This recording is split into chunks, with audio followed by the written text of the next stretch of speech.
Hi guys, and welcome back to my channel. Today I am going to be reviewing and discussing Sharp Objects by Gillian Flynn. This book just blew my mind.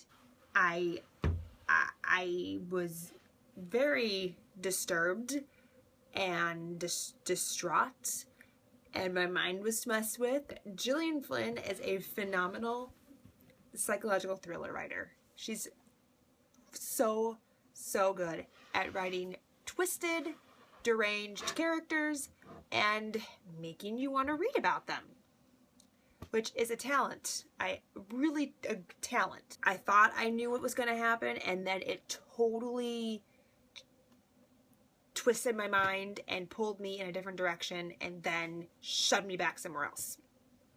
So I ended up being right in the end. It was so creepy. The characters in this book are not likable. I don't think I liked any of the characters. They're just so twisted. So this book is about a reporter for a newspaper in Chicago. Her name is Camille Preaker.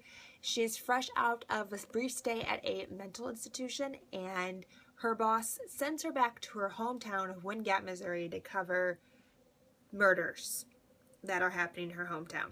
He thinks she's going to have an inside view and an inside look because she's from there, and he sends her back home, and she hasn't been home in years. She hasn't talked to her mom in years. She has barely any connection with her younger half-sister, and finds out that she has a lot more in common with these girls that were murdered than she thought she did. She is going around trying to find any information she can on these girls' murders and piece together herself a story to write for her article.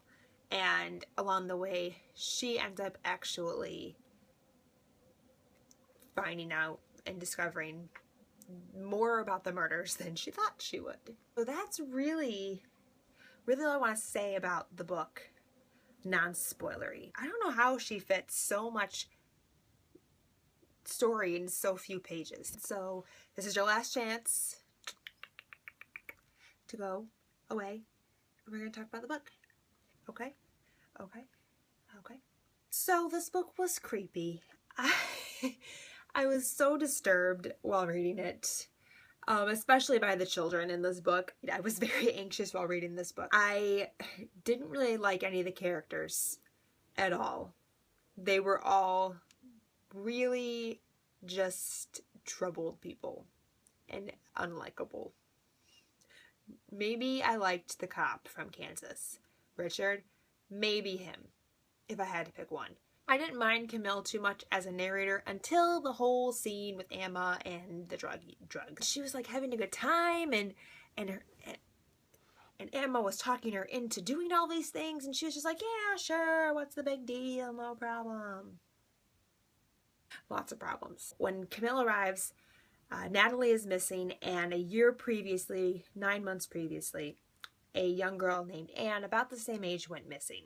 She was found a couple days later, strangled to death in the woods. And so everyone's on this wild manhunt for Natalie. She is out with the search party, interviewing some of the people that are searching, trying to find some information, get some gossip, something to write for her story. And there's these girls, like this group of 4 girls, sitting over, like watching the search party and like giggling and being inappropriate. And right away, I was like, those girls are fishy. They were about the same age as the girl that was missing, Natalie. And I just knew right away something was amiss with those girls. The leader of that little posse is Emma, who is Camille's 13-year-old half-sister. They find her body with all of her teeth missing, which is exactly how they found the other girl's body. Strangled to death with all of her teeth missing. Well, obviously, that's a pretty specific MO. I just feel like if an outsider was there, if it was the same outsider, he would have had to be there for 9 months to commit both crimes, and he would have been noticed in this really small town. So I was not buying that story. Not at all. I was definitely thinking it was somebody in the town, and they kept saying that it was a man. It had to be a man, because no woman would do this.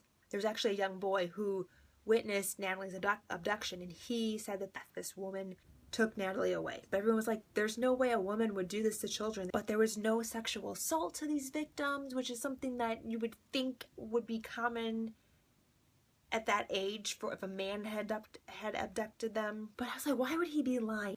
Definitely thought it was a woman. And I definitely thought it was a townie. Camille's actually staying in her mother's, and her mom, every time Camille brings it up, would be like, don't talk about that filth in my house. And I always thought that was weird. Like, I understand if you're connected to the victims. She does actually have a connection to these girls. She tutored them at school. Wow. Maybe like 100 or so pages into the book, I thought it was Emma. Such a terrible person. I'm like, I bet Emma did it. Because my mom was reading this book at the same time I was. And she was like, no, I think it's the mom. And I was starting to buy into it. I was thoroughly leaving any of my predictions and listening to my mom's wild theories about Adora. I didn't think Adora killed the two girls, but I was pretty positive that she did kill her daughter Marion. She poisoned her. That was crazy. She would make her children sick on purpose so that she could take care of them. She would give them like laxatives to make them like nauseous and give them different painkillers and like horse tranquilizers. I really did start to believe that the mom killed the two girls, and she had the bite mark. And they found out that the teeth were being removed because both the girls were biters. Adora had a bite mark on her hand from Anne. Well then, Emma was so jealous of this relationship that her mom had with these two girls. The mom like didn't appreciate strong-willed girls, and so these two girls were troublemakers. When she tried to introduce her nurturing and her like love to them, they rejected it. She got bit. Emma was so furious. How dare she bite her? And Emma ripped out all these girls' teeth because Emma did kill them. And then she used the teeth in her dollhouse. Oh, so gross. And then when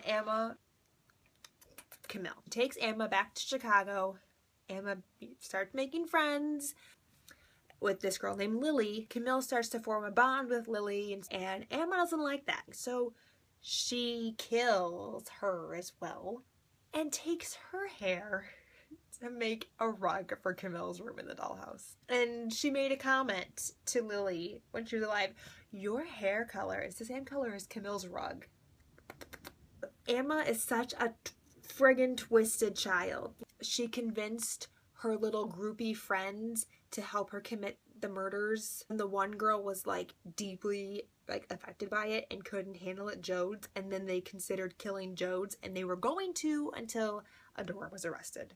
When Richard asks Camille to take him to all of the spots around town where there's like underage partying and where kids could get into trouble, where Anne and Natalie might have gone, and Camille takes them to these places, and they go to this burn schoolhouse thing, and they find a ribbon that didn't belong to either of the girls that were murdered.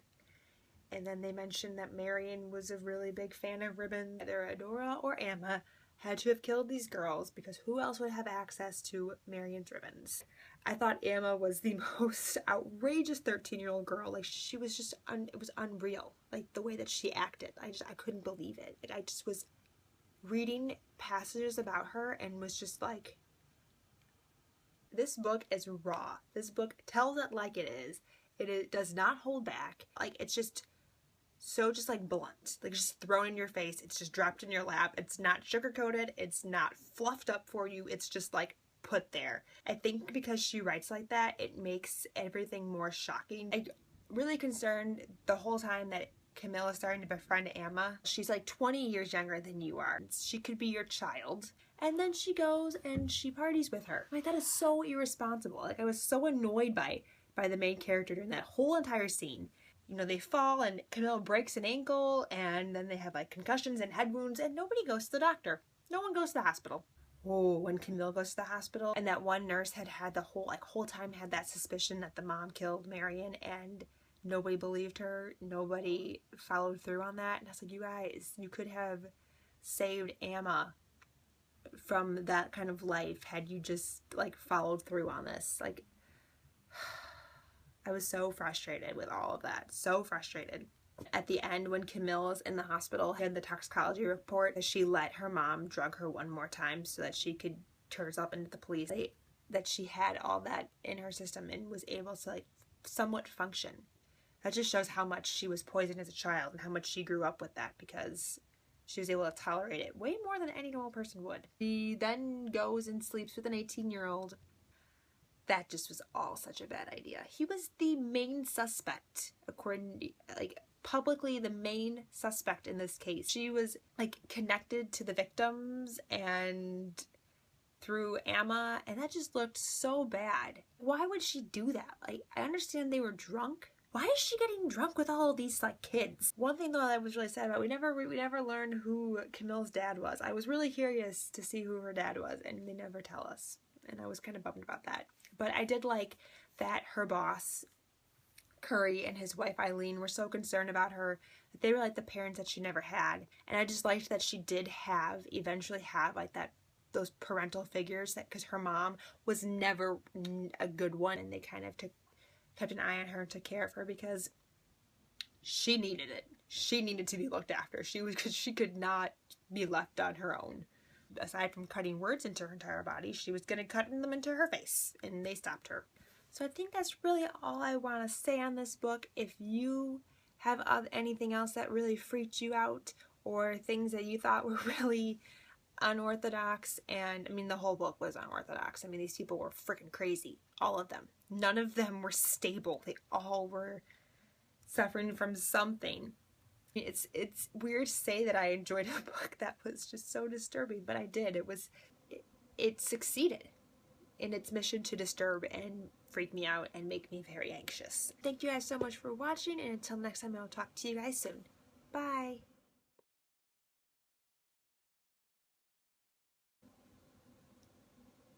The teeth. The dollhouse with the teeth in the rug. So follow me down. I'll show you around. Ooh.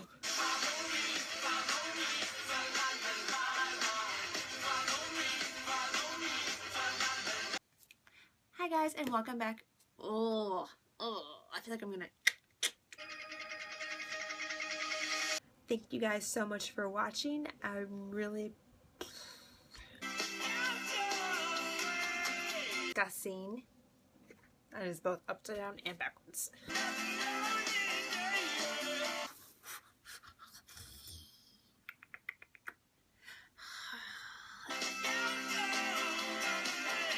I think that's all I have to say for it. Non-spoiler.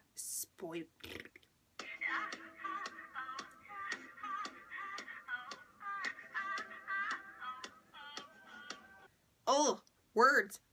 Hard. Oh, so hard today. Girl, you're moving way too slow. She's originally from Wingate. So follow me down. Braids and sunflying. What the hell is a sunflying? I'll show you around. Do I look really yellow?